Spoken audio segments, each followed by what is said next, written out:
Hello बच्चों, चलिए प्रश्न को पढ़ते हैं। एक सेब को आभासी फल क्यों कहते हैं? पुष्प का कौन सा भाग फल की रचना करता है? इस प्रश्न में हमें ये बताना है कि एक सेब को आभासी फल क्यों कहते हैं, साथ ही साथ पुष्प का कौन सा भाग जो है फल की रचना करता है और बनाता है। तो आइए इस प्रश्न का हल देखते हैं। तो सबसे पहले बात करते हैं मुख्य अवधारणा की। तो यहाँ पर जो है मुख्य अवधारणा हो जाएगा आभासी फल। तो अगर बात करें आभासी फल क्या होता है, प्रायतः क्या होता है कि यहाँ पे पुष्प के अंडाशय से पुष्प के अंडाशय से विकसित जो होते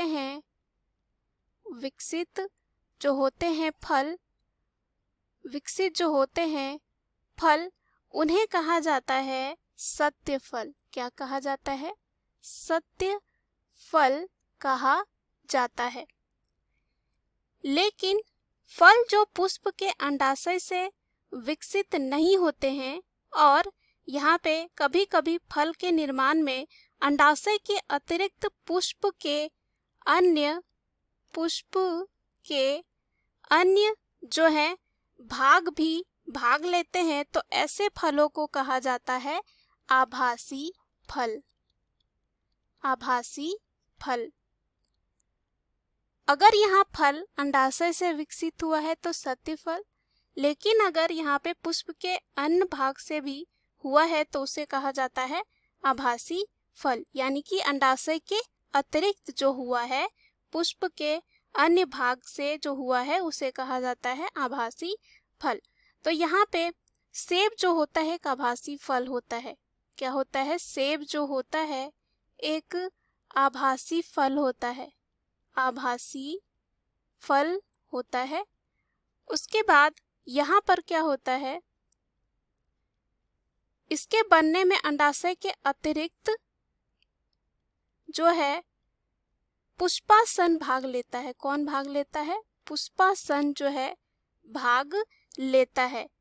चूंकि इसके विकास में अंडाशय के अलावा पुष्पासन भी भाग लेते हैं, और जैसा हमने अभी देखा कि फलों के विकास में अंडाशय के अतिरिक्त अन्य भाग जो सहयोग करते हैं, उन्हें क्या कहा जाता है? आभासी फल कहा जाता है।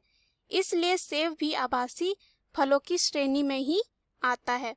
और अगर हम बात करें पुष्प का कौन सा भाग फल की रचना करता है, तो यहाँ पे जो है हम कह सकते हैं कि फल की रचना पुष्प के निषेचित अंडाशय से होती है, तो वहाँ पे हम सत्य फल बोल रहे हैं। और अगर इसके अलावा हो तो उसे हम क्या कह रहे हैं? आभासी फल। और सेब में होता है पुष्पासन से।